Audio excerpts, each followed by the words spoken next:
చదవబడిన లేఖన భాగము యేసుక్రీస్తు ప్రభు యొక్క కొండ మీద సువార్తకు సంబంధించిన వాక్య భాగం.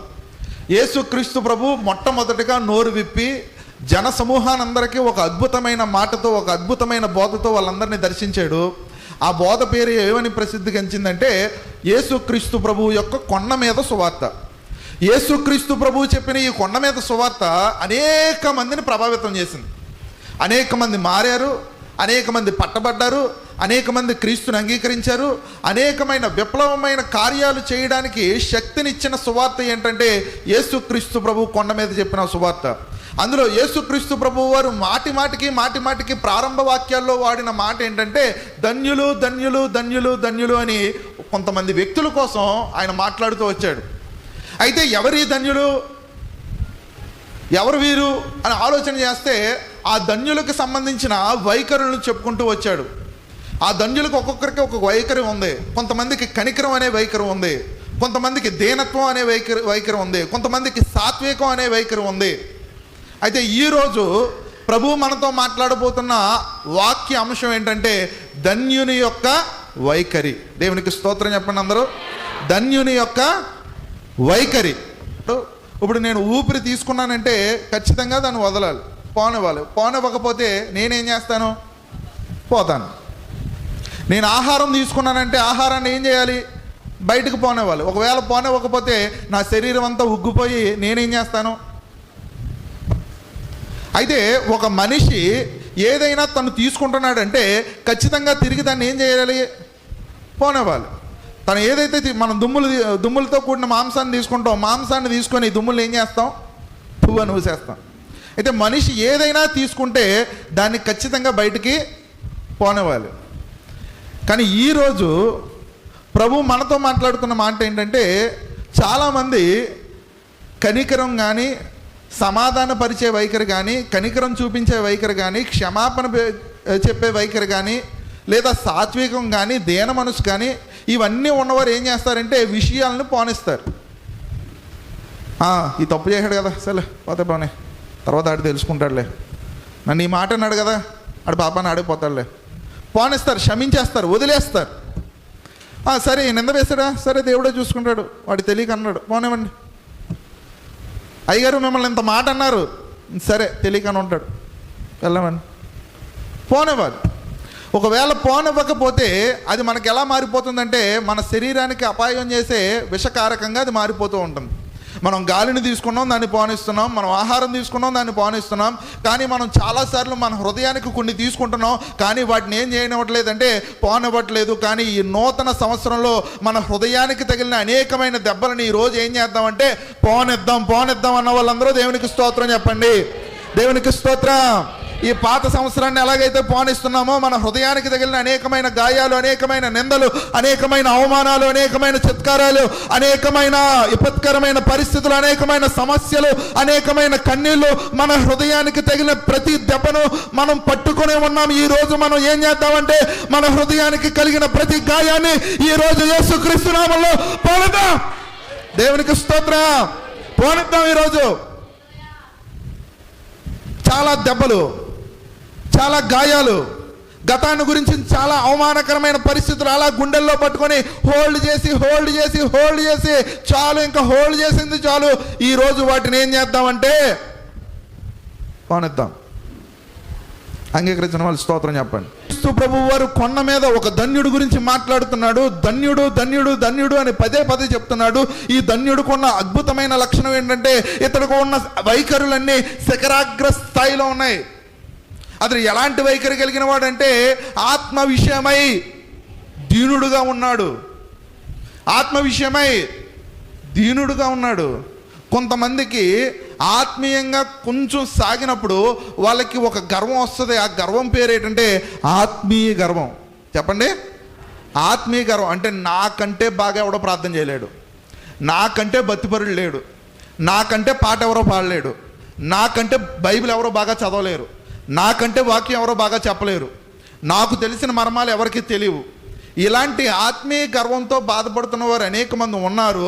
వారిని ధన్యులని చెప్పలేదు, కానీ ఎంత తెలిసినా సరే ఇంకా నేను తెలుసుకోవాల్సింది ఎంతో ఉందండి, నేను పరుగులో ఇంకా ఎంతో ముందుకు వెళ్ళాలండి, నేను ఇంకా ఎంతో ముందుకు సాగాలండి, ఇంకా ఎన్నో తెలుసుకోవాలండి, ఇంకా వాక్యంలో ఎదగాలండి, ఇంకా పాటల్లో ఎదగాలండి, ఇంకా ప్రార్థనలో ఎదగాలని ఆత్మ విషయమై దీనులో ఎవరైతే ఉన్నారో ప్రభువు వారందరికీ చెప్తున్నాడు, మీరు ధన్యులు, యు ఆర్ బ్లెస్డ్. ఈరోజు చాలామంది లోకంలో చాలా చోట్ల మద్యం దాగి ఊగుతూ తూగుతూ ఉన్నారు. ఈరోజు మనమందరం కూడా పరిశుద్ధాత్మను తాగి అలాగే ఊగిపోతున్నాం. ఎవరు ఎక్కువ తాగారో ఎవరికీ తెలియట్లేదు. అర్ధరాత్రి వేళ పౌలు శీలలు అప్పుడు దాకా సైలెంట్గానే ఉంది, అప్పుడు దాకా నిశ్శబ్దంగానే ఉంది. సడన్గా వాళ్ళు ఏం ప్రారంభించారంటే స్తుతి పాటలు పాడడం ప్రారంభించారు. చెరసాలలన్నీ వణికిపోయాయి.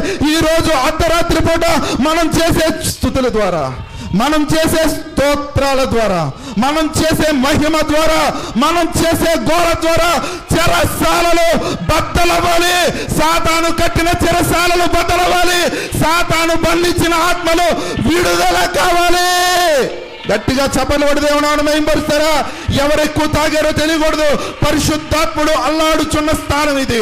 పరిశుద్ధాత్ముడు ప్రత్యేకంగా తిరుగాడుతున్న క్షేత్రం ఇదే.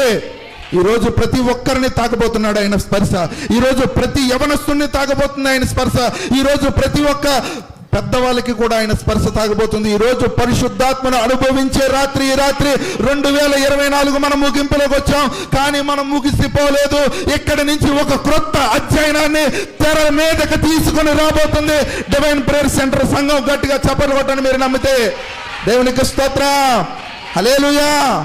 ఇక్కడ పరిశుద్ధాత్ముడు ఉన్నాడు, మమ్మల్ని తాకుతున్నాడని ఎవరైతే అనుభవిస్తున్నారో గట్టిగా స్తుతులు స్తోత్రాలు ఆరోపిస్తూ, గట్టిగా స్తోత్రాలు చెప్తూ, పరిశుద్ధాత్ముడు నా మీద దగ్గర ధన్యుడిగా మార్చు.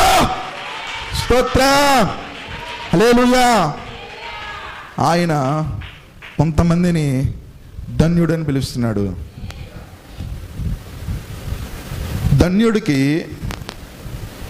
ధన్యుడిని అన్యుడిని పోల్చాలంటే పక్షి జాతిలో నుంచి పోల్చవచ్చు. కోడి ఏ జాతికి సంబంధించిందండి? కోడి ఏ జాతికి సంబంధించింది? పక్షి జాతికి సంబంధించింది. పక్షిరాజు ఏ జాతికి సంబంధించింది? గ్రద్ద.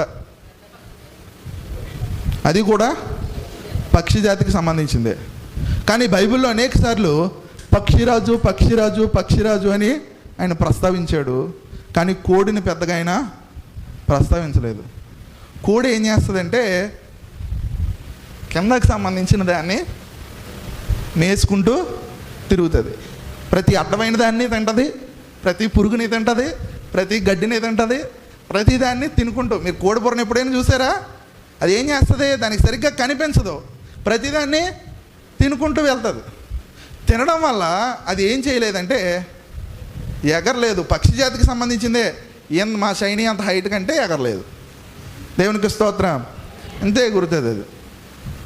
కానీ పక్షిరాజు ఎత్తైన స్థలాలకి, కొండల మీదకి, అద్భుతమైన ప్రాంతాలకి ఎగురుతూ ఉంటుంది. ఎందుకు? అది అడ్డమైన గడ్డి, అడ్డమైన చెత్త, అడ్డమైన చెదారం, అడ్డమైనవన్నీ తినదు. దానికి స్పష్టమైన చూపు ఉంటుంది, స్పష్టంగా చూస్తుంది. స్పష్టంగా చూసి లటుక్కుని జారి పట్టుక్కుని చేపను పట్టుకొని ఆ చేపనే తింటుంది. మిగతా అడ్డమైన వాటిని అన్నిటినీ తినదు. ఈరోజు క్రైస్తవ్యంలో ప్రతి అడ్డమైన దాన్ని తినే కోళ్ళు ఎక్కువైపోయాయి. దేవుణ్ణి మహిమపరిచే అద్భుతమైన పక్షిరాజులు కరువైపోయాయి. దేవునికి స్తోత్రం, హల్లెలూయా. ఈ సంవత్సరం క్రైస్తవ్యం గురైనంత ట్రోలింగ్కి మరి ఏ మతం కూడా ట్రోల్ అవ్వలేదు. ఎన్ని ఎన్ని ఎన్ని మీమ్స్ వచ్చాయండి, ఎన్ని మీమ్స్. ఎంత దారుణమైన ట్రోలింగ్ జరిగింది మన మతం మీద, మన మార్గం మీద. I love you Jesus, I love you Jesus, తెలుసును డాడీ తెలుసును. ఈ మధ్యకాలంలో ఒక ఆయన కోడిని కోయి అని ఇలాగా చెరత పట్టుకొని ఆయన. ఇంకా ట్రోలింగ్స్ విషయానికి వస్తే టచ్ అని, గ్రీన్ శారీ, రెడ్ డ్రెస్ అని ఆత్మ విషయంలో పిలుస్తూ అనేక మందిని వంచన చేస్తూ అనేక మందిని ఇబ్బంది పెడుతూ క్రైస్తవ్యంలో అడ్డమైన గడ్డి తినే వాళ్ళు ఎక్కువైపోయారు. స్పష్టమైన వాక్యాన్ని మాత్రమే గ్రద్ద వంటి కన్నులు కలిగిన యెషయా లాంటి ప్రవక్తలు కరువైపోయారు. వాక్యాన్ని వడ్డించేవారు కరువైపోయారు. అడ్డమైన గడ్డిని మేసేవారు ఎక్కువైపోయారు. ఇలాంటి అడ్డమైన గడ్డి మేసేవారిని ఏమంటున్నాడంటే దేవుడు అన్యులు అంటున్నారు. గ్రద్ద వంటి వారిని ఏమంటున్నాడంటే ధన్యులు అంటున్నారు. దేవునికి స్తోత్రం. ఈ ధన్యులని ఎందుకు అంటున్నానంటే వీరు నీతి కొరకు ఏం చేస్తారు? ఆకలి కొంటారు, దాహానికి ఓర్చుకుంటారు. కానీ వాళ్ళు ఆకలికి ఉండలేరు, దాహాన్ని అంతకంటే ఉండలేరు. కానీ వారు ఏం చేస్తారంటే యేసుక్రీస్తు ప్రభు యొక్క సువార్తను వ్యాపారంగా మారుస్తారు. కానీ ఎవరైతే యేసుక్రీస్తు కొరకు ప్రమిదలైపోతారో, యేసుక్రీస్తు ప్రభు కొరకు వ్యయమైపోతారో వాళ్ళని ఏమంటున్నాడంటే ప్రభు మీరు ధన్యులు అంటున్నాడు. దేవునికి స్తోత్రం. హల్లెలూయా. క్రైస్తవ్యంలోకి వచ్చిన అనేక మంది దైవజనులు మీరు అన్యులుగా భావిస్తున్నారేమో. మీరందరూ ఎవరంటే దేవుడు ప్రేమించే ధన్యులండి. మీకు అద్భుతమైన లక్షణాలు, పక్షిరాజు వంటి లక్షణాలు ఉన్నాయి. దేవునికి స్తోత్రం. పక్షిరాజులకు ఉండే మరొక లక్షణం ఏంటంటే ఈ పక్షిరాజు అంటే ఈ గ్రద్దలు ఆకాశంలో కలుసుకుంటాయి. అంటే రిప్రొడక్షన్ ఎలా జరుగుతుందంటే అవి మీటింగ్ ఎలా చేసుకుంటాయి అంటే ఆకాశంలోనే చేసుకుంటాయి. ఆకాశంలో ఒకటికొకటి కలుస్తాయి. కలిసి గుడ్లు పెట్టడం లేదా పిల్లలకి కనే ప్రాసెస్ అంతా ఆకాశంలోనే జరుగుతుంది. అయితే ఇది మాకెందుకు చెప్తున్నావు బాబు, మమ్మల్ని ఎందుకు ఇందులోకి లాగుతున్నావు, ఆ పక్షులు కలుసుకుంటే మాకేట ఉపయోగం? ఎప్పుడు కూడా ఉన్నతమైన స్థాయిలో ఉన్నవారు హదముల స్థాయికి దిగజారిపోకూడదు. ఉన్నతమైన స్థాయిలో ఉన్నవారితోనే సహవాసం చెయ్యాలి అనేది పక్షిరాజు మనకు నేర్పిస్తుంది. దేవునికి స్తోత్రం. ఏం చేయాలి? ఇక్కడ ఉన్నవాడు అక్కడికి రావడానికి ప్రయత్నం చేయాలి.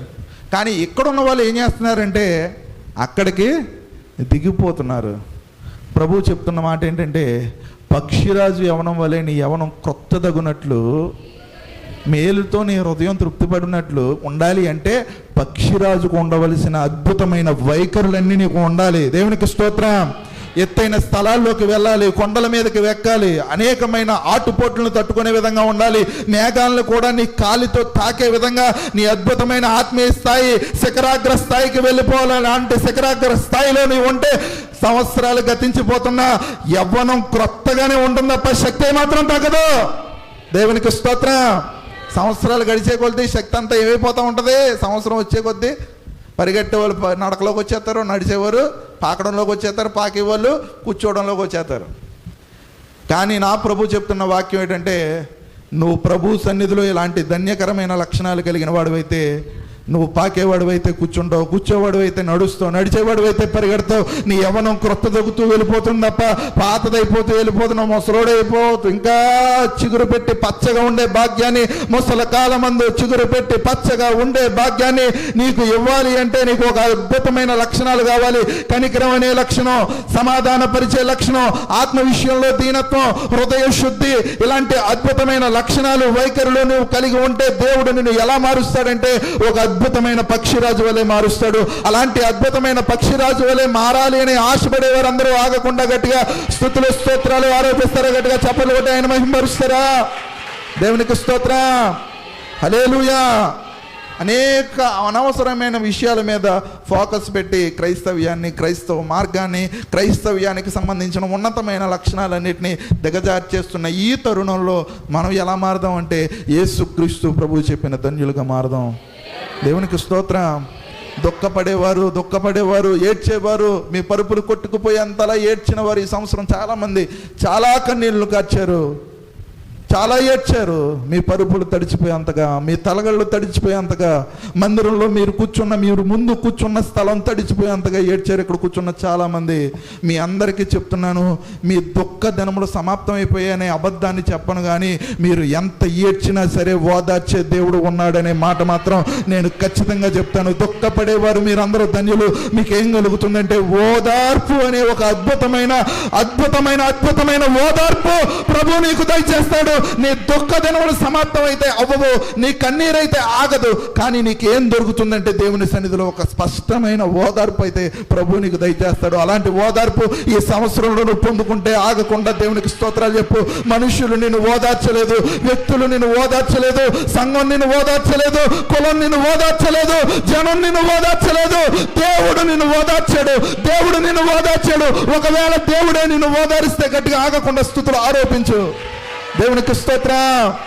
అనేక మంది మనస్సును గాయపరిచిన ఆ తరుణంలో దుఃఖమే మిగిలిపోయిన ఆ సమయంలో, నీకు నువ్వే ఒంటరిగా మిగిలిపోయిన సమయంలో, నీ వల్ల చేత కాదు అని మనుషులు చెప్పినప్పుడు, నీ ఆఖరి కన్నీటి బొట్టును తుడుచుకున్న సమయంలో, నీవు చేత కాదేమో, నువ్వు చేయలేవేమో అని నీ మీదే నీకు అనుమానం కలిగినప్పుడు నువ్వు ఏం చేసావంటే ఇంకా బ్రతికే ఉన్నావు. దేవునికి స్తోత్రం. నువ్వు ఎప్పుడో చనిపోతావని చాలామంది అన్నారు, కానీ నువ్వు బ్రతికే ఉన్నావు. నువ్వు ఎప్పుడో కాలగర్భంలో కలిసిపోతావని చాలామంది అన్నారు, ఇంకా నువ్వు బ్రతికే ఉన్నావు. నువ్వు అప్పుల బాధలతో ఉరేసేసుకుంటావని చాలామంది అనుకున్నారు, నీకు నువ్వే అనుకున్నావు, కానీ ఇంకా నువ్వు బ్రతికే ఉన్నావు. నువ్వు బ్రతికే ఉండడానికి గల కారణం దేవుని సన్నిధిలో నీకు దొరికే ఒక అద్భుతమైన ఓదార్పు. దేవునికి స్తోత్రం. ఒక అద్భుతమైన ఓదార్పు దేవుని సన్నిధిలో మీరు అందరూ పొందుకున్నారు. గట్టిగా ఆగకుండా స్తోత్రాలు చెప్తారా కాసేపు? దేవుడు ఎంతగా ఓదార్చాడు. అనేకమైన కష్టాలు, అనేకమైన నష్టాలు, వ్యక్తులను కోల్పోయాం, బంధాలను కోల్పోయాం, బంధుత్వాలను కోల్పోయాం. మనకున్న సమయం, సహనం, ఆస్తి, ఐశ్వర్యం, సంపద, నష్టం, ఇలాంటివి ఎన్నో ఈ నూతన సంవత్సరంలో, ఈ గడిచిన సంవత్సరంలో కోల్పోయాం. కానీ నూతన సంవత్సరంలో కష్టాలలో కూడా తలొగ్గి నిలబడే ఒక అద్భుతమైన టఫెస్ట్ మ్యాన్గా దేవుడు నిన్ను మార్చిపోతున్నాడు. దేవునికి స్తోత్రం. ఎప్పుడు కూడా ప్రమోషన్ కావాలంటే ప్రమోషన్ తగ్గట్టు కష్టం కూడా. ప్రమోషన్ ఎప్పుడు ఏం తెస్తుంది అంటే ప్రాబ్లమ్స్ తెస్తుంది.